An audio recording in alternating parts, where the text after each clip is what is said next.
think we can start, Alison, and I'll work it out as we go.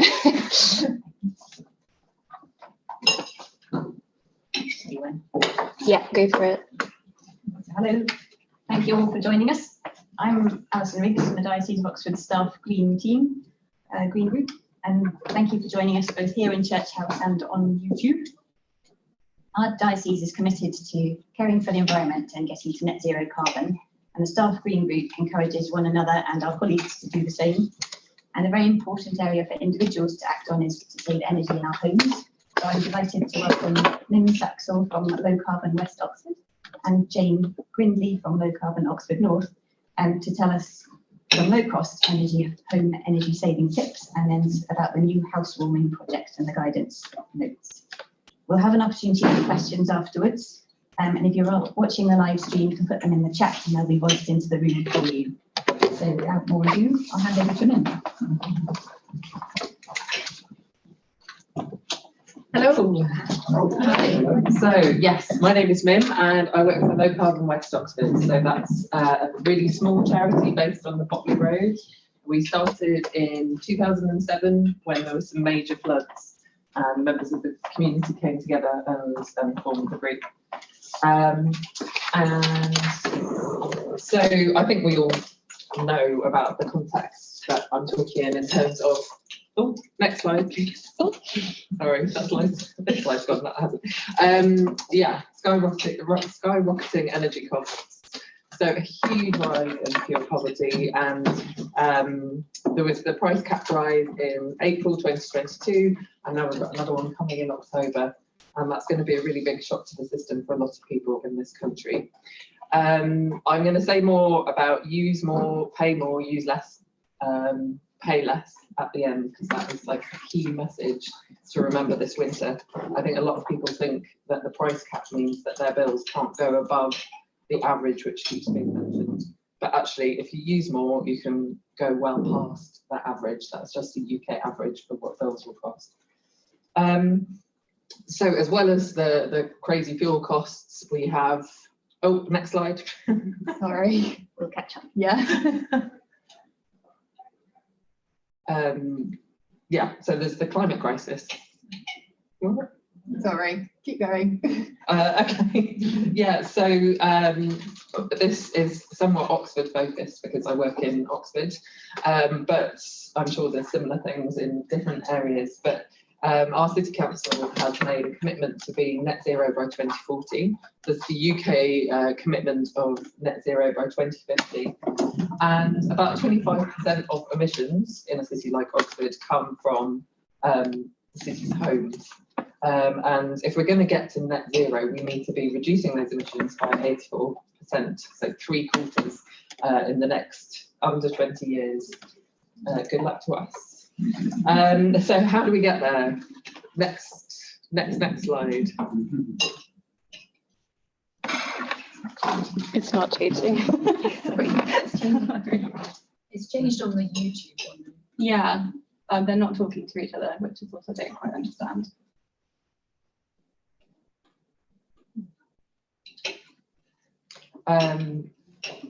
You do it from here, and then okay, I'll just keep talking. So energy efficiency measures, important things like insulation, lighting, double, triple glazing, that kind of thing. The electrification of how we heat our homes is a key part of it, and things like renewable generation, so rooftop solar. And now this is what's happening here. Yeah, this was. That's nothing to do with me, is it? I don't know.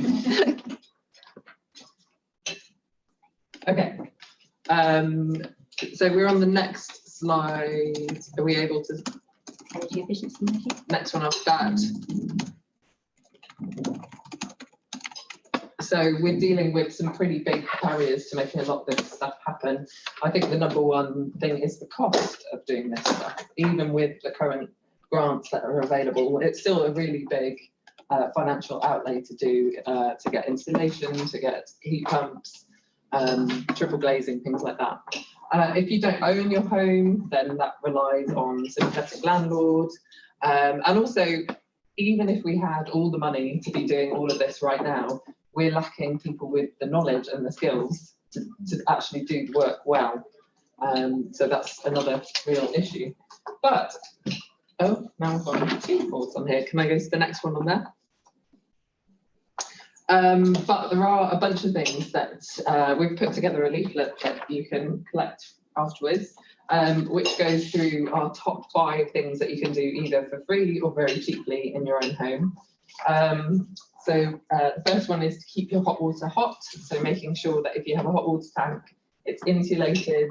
And then if you have pipes, insulate those as well. Don't overheat your home. So the recommended temperature is 18 to 21 degrees. I'm sure a lot of homes are actually going to be colder than that this winter. But and my mother-in-law goes for 35, so don't feed my mother-in-law. Literally, so that's serious. I have to wear a bikini at Christmas. And think about when you can turn your heating off as well. Obvious one, replace your light bulbs where you can and turn lights off, get into turning lights off when you leave a room.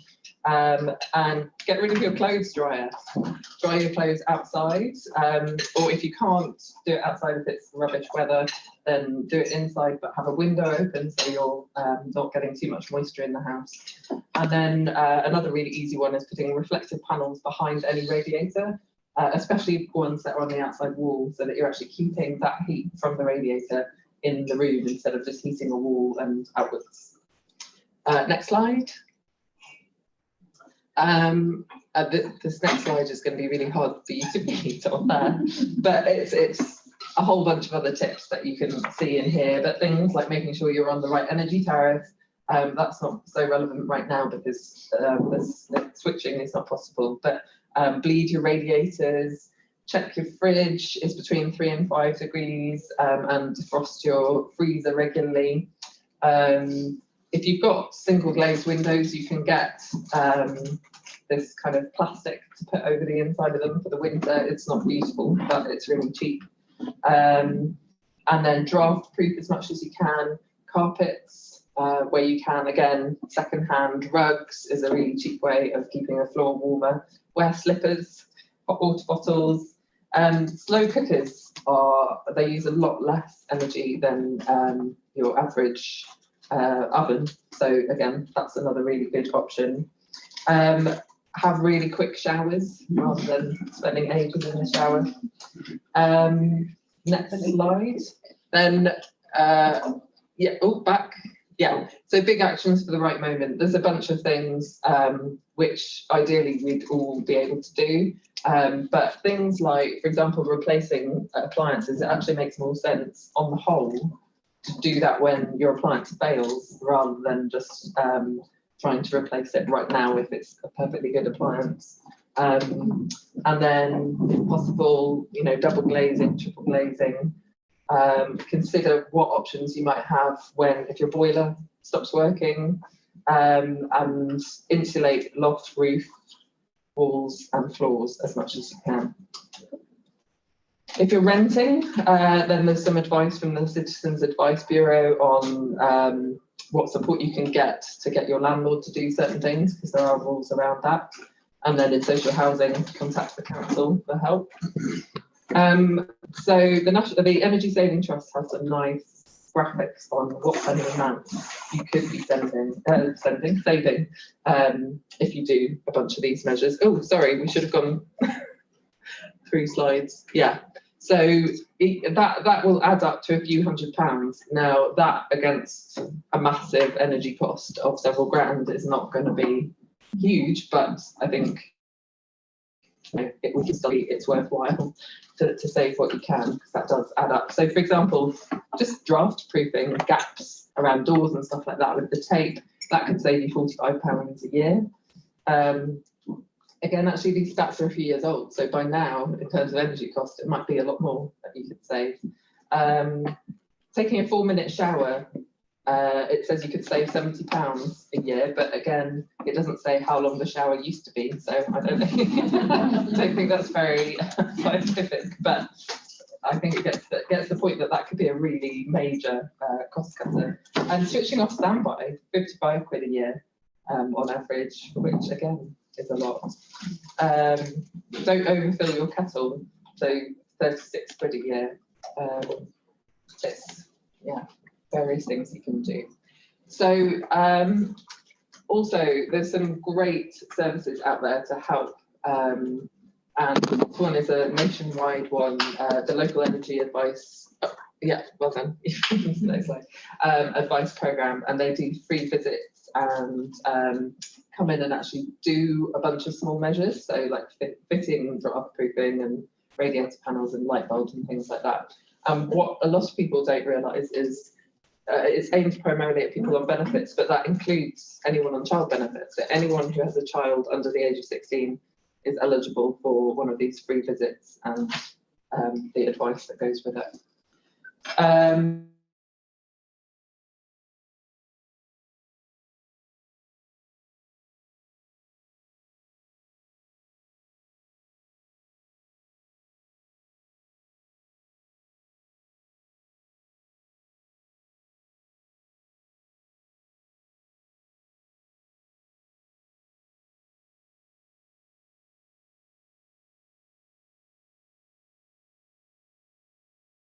That is a really great phone line. Anyone on any benefits.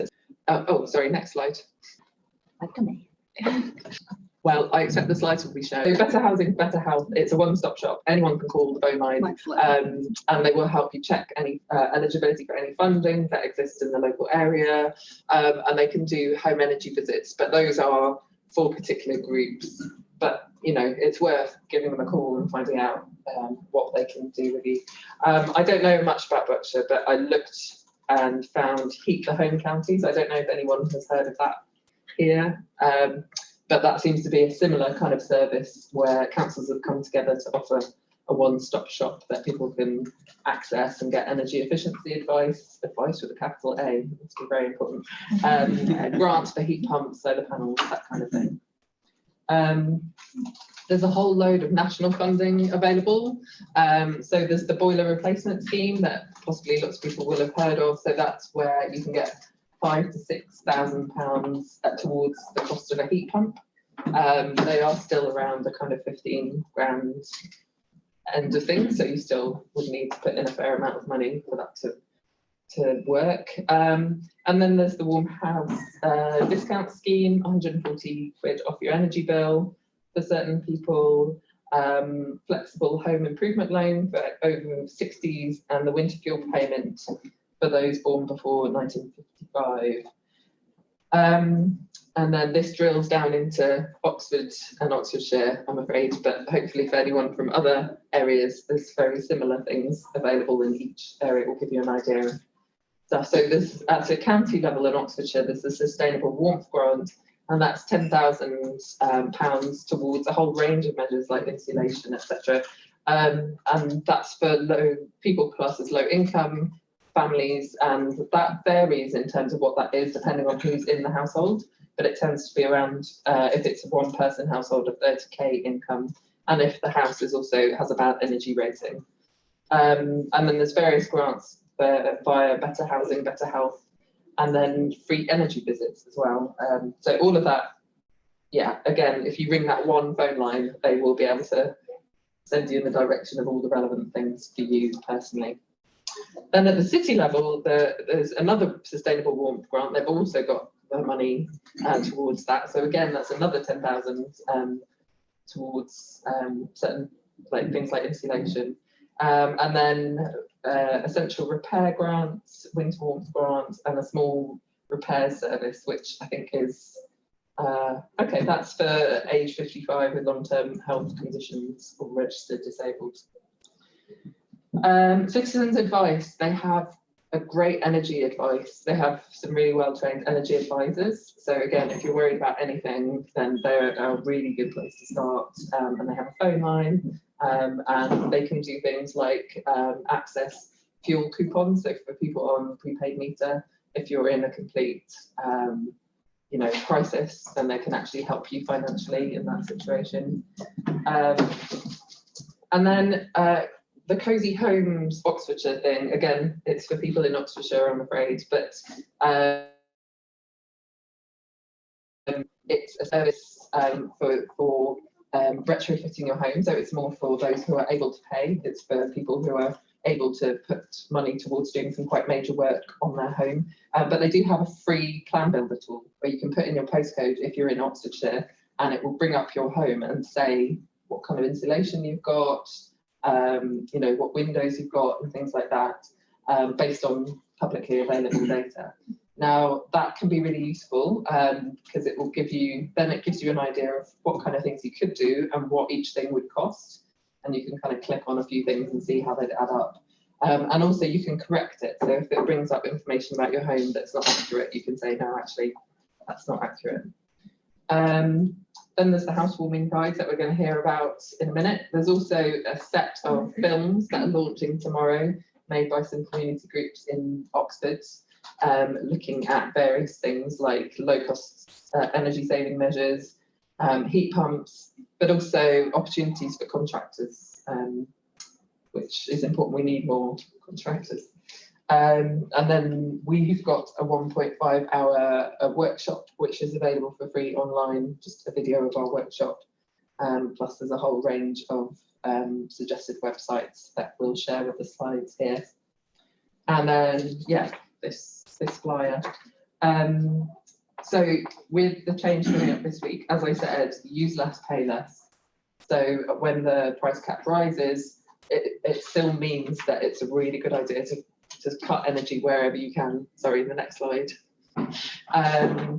It's really important to tell people because a lot of people are not aware that the price cap doesn't apply on an individual household basis. It just means the price per unit is capped, and it's still, if you've got a really leaky house, you'll still pay a lot.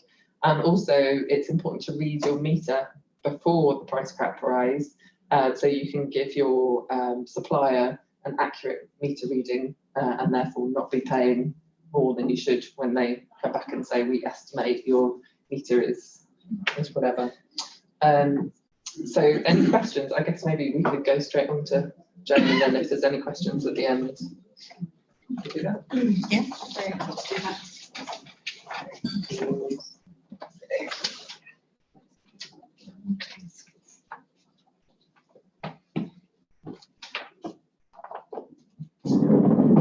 I'll just let them set up.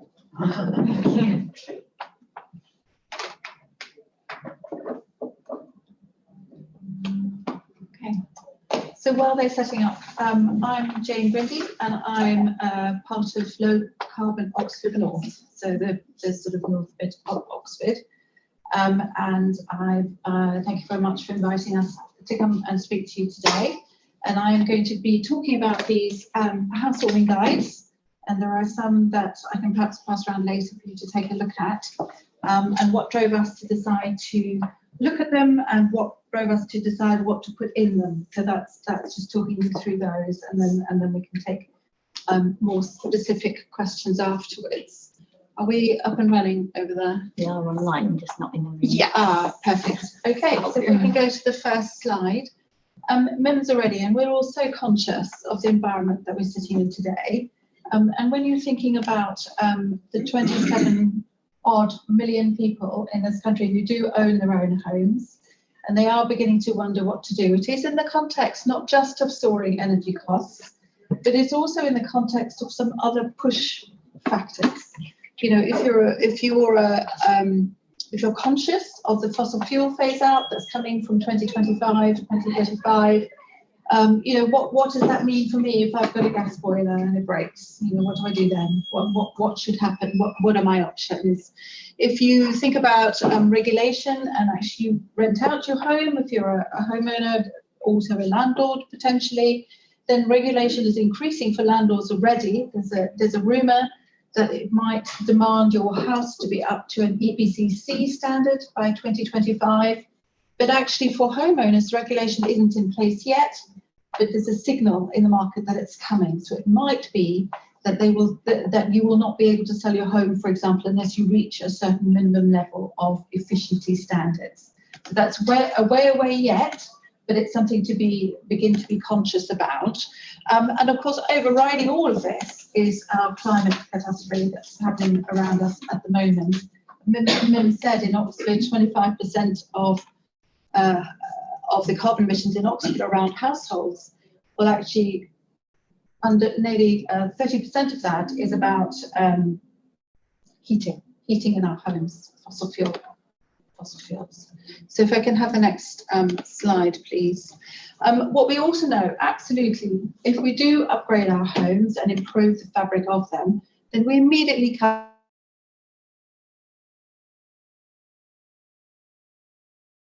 our heat loss, and that has immediate, and we start cutting our carbon emissions as well. So there are instant impacts. Of course, this is only really for those people that can actually afford to begin to do work on their homes. Mim was talking us through some of the grant support available. But if you think about it, if you spend £20,000 to halve your energy bills from £2,000 down to £1,000, that is a 5% return on that capital investment. And it's not just a 5% return on the first year, it's for every year after that you're in that house. So there is some financial sense to it as well, and on that sort of practical basis too. So we were kicking around this and we were thinking, well, actually, if you're a homeowner, how many of those homeowners actually would know how to begin? How many homeowners in the country would think, I know, I'll just put some internal wall insulation up at the weekend? You know, how many of us would do that? And how many of us would want to do that?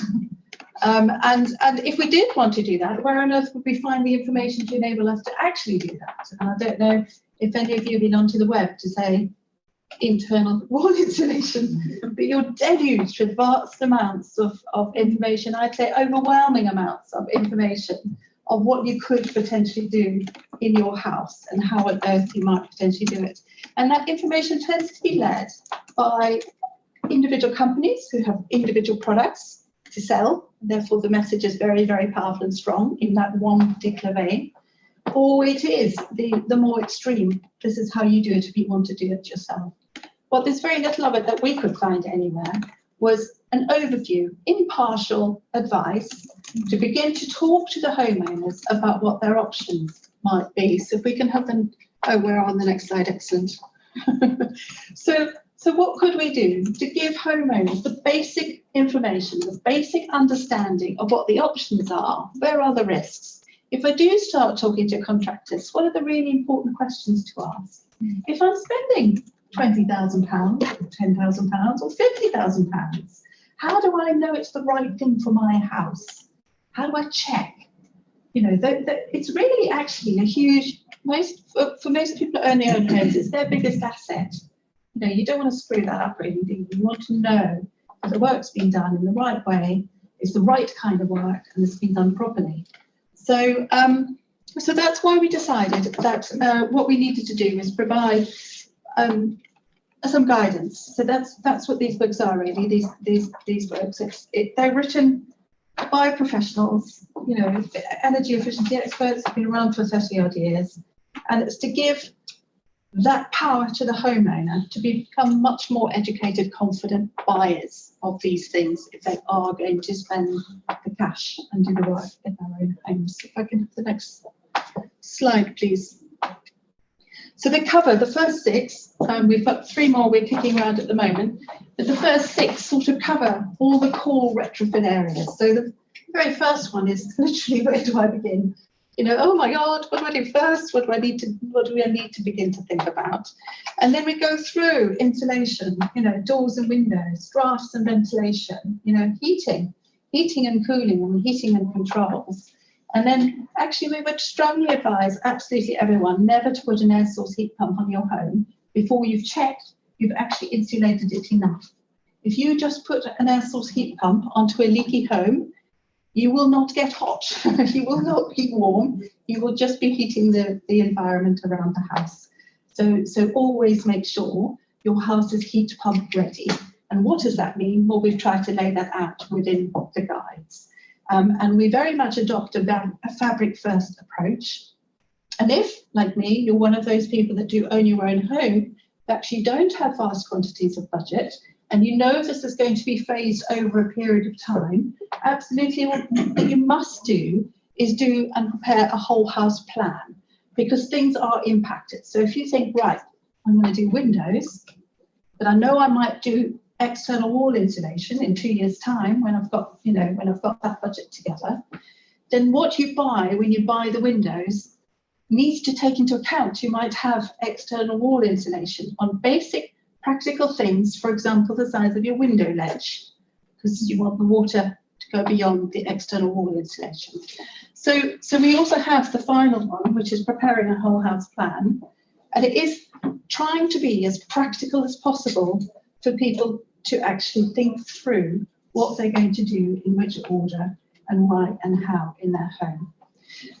So that's where we're going. They're free to download from our website. We do have a few limited supplies of the printed versions, but we're not supplying them sort of generally at the moment yet.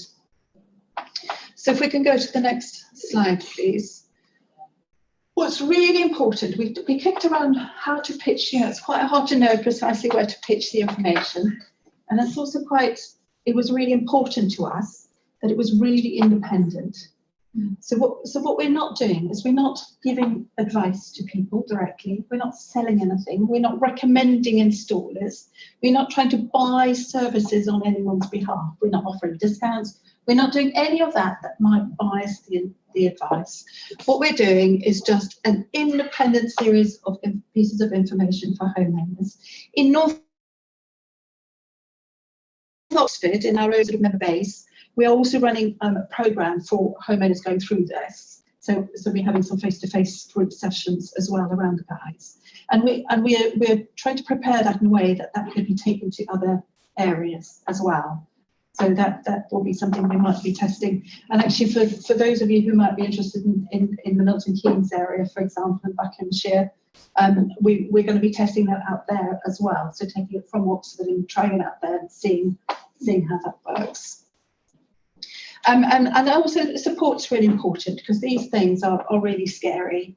And having the person down the road doing the same thing at the same time as you can actually be really, really helpful. So we're also strong believers in it being a community-led, community-supported process.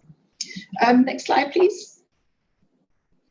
So what's in them exactly? So I'll just give you 3 quick slides just to give you a view. So we thought it was really important for homeowners to know what tools are out there. What can I get hold of that might help me? And thermal imaging is one that you might all be very familiar with already.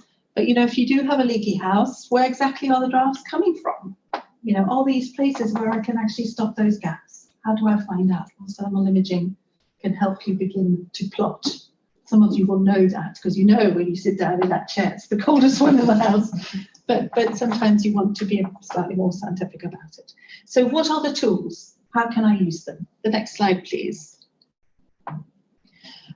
What language do I need to understand? So all of you will be pretty familiar with the picture on the right there. Every time you buy a dishwasher or whatever, you will get an energy efficiency statement and a standard. And we all know that A is good and G is bad. And we're all really clear on that. However, what happens when you come to insulation? How do I know if it's good? How do I know if it's bad? How do I know if it's actually, how is it an A1 or is it a G1? Or is it in between? So we're trying to introduce also the language and the values and the measures, and the U value is a critical one. So we define it and we help people understand what it is and how it should be used. And if you do look at triple glazing versus double glazing, what's the impact? Charts and things to show that. And the third slide, just to give you another feel for the sorts of information we've got in here.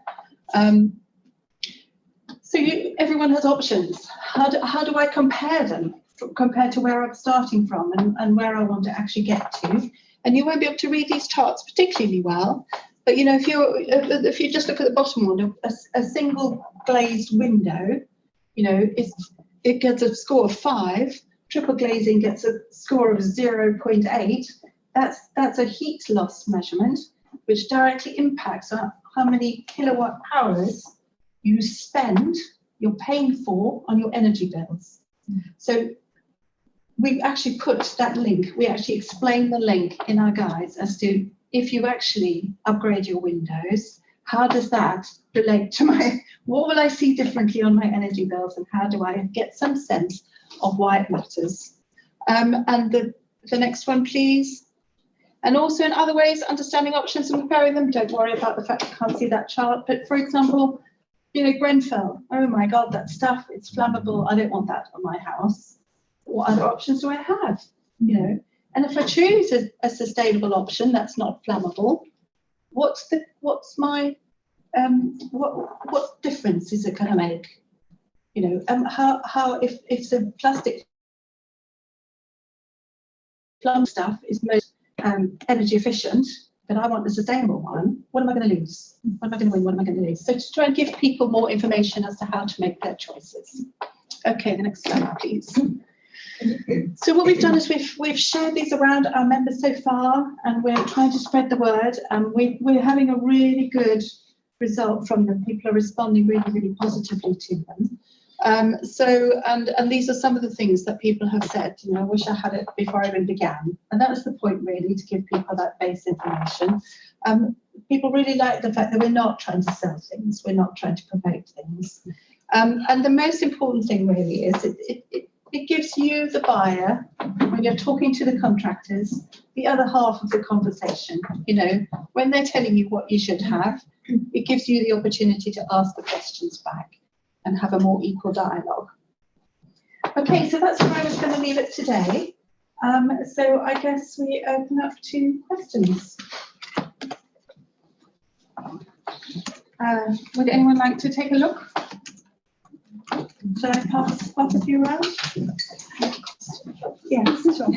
So I'm not a homeowner, Yeah. and I recently tried. I've got a new landlord, and I've tried to send them an email to be like, I'd really appreciate you looking into whether to insulate your loft. I've got an E rating, Right. so it's a D, which is just above the E. Right. So legally, they don't have to do anything. I was just wondering if you had any advice about how to approach them, if you had any, I don't know, things that might help persuade them. I would say that you just keep arguing, you know, just keep putting your case, because it directly impacts on your energy bill, and regulation is going up for them. So I would point them to the council website that says by 2025 they need to reach an EPC level. So it might be okay at the moment, it's not illegal because you're a D, but they need to get to C. So what you can say to them is, you know, I'm really prepared to empty the loft. I'll get all my junk out while you do it, but can you do it, please? Yeah. So persistence and reminding them that, you know, they're fine today, but they will be tomorrow. Yeah. Anything from anyone else? Yes.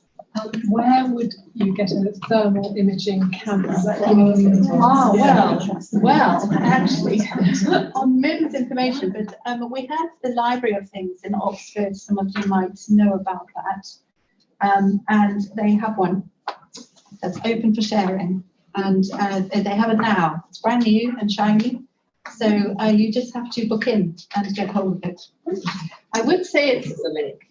Yeah, there's a link It's on- £15. £15 for a week, I think.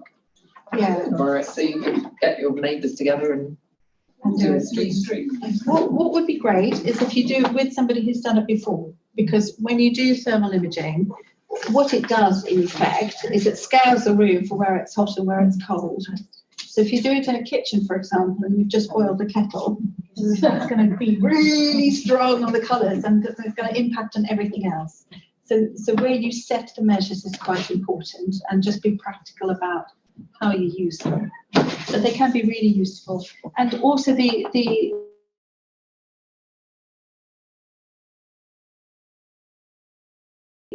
advice is inside out. You can do it outside your house and do it from the outside. It's actually more effective if you do it from inside out.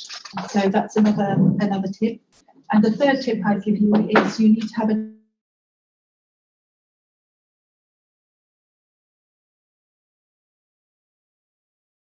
external temperature. So we're almost getting there now. So don't. Oh yeah. What about chimneys? Yes, now chimneys are really important. Well, it depends on how often you light your fire. So if your fire is regularly used, then you need to be careful to take out whatever. So there are things like there are various different ways in which you can cover up your chimney and stop the drafts coming down. Obviously, you don't want to do that if you've lit a fire underneath. So definitely do that throughout the summer.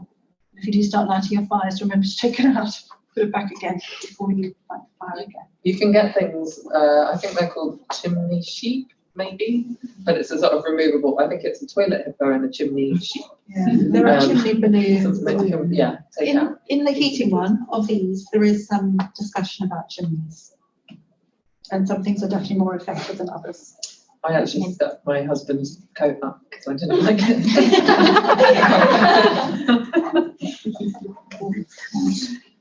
Any other questions? Yes. Regarding heating, do you recommend things like electric blankets and electric heaters rather than turning the heat on? If they're both using energy, which one's more? It's a terrible thing to say, but that depends. It really depends on your environment, depends on your house, depends on how many blankets you've got on. Do you have to use the electricity is a question, can you not just put more clothes on? It's Martin Lewis, isn't it, who's talking about heating the person, not the house. So there's definitely something about that. You don't want to be too hot when you're trying to sleep though. So you can go too far the other way. I don't know if that's helpful. I think hot water bottles are a great Christmas present. Sorry to ask a possibly silly question, but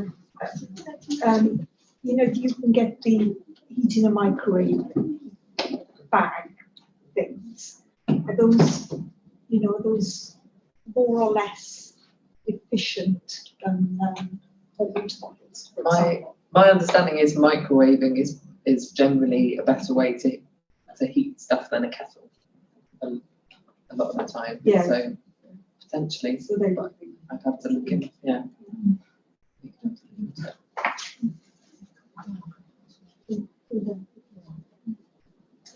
Okay. Are there any questions online? No. Thanks. Brilliant. Well, thank you very much. Yes, thank you to Jane and thank you to Mim, and all the best with your home energy saving. Thank you.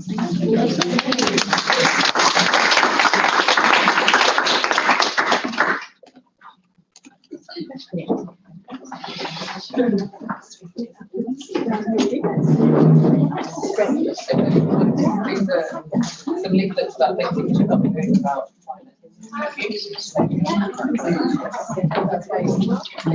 Oh, thank you. Sorry, that wasn't quite the smoothest check.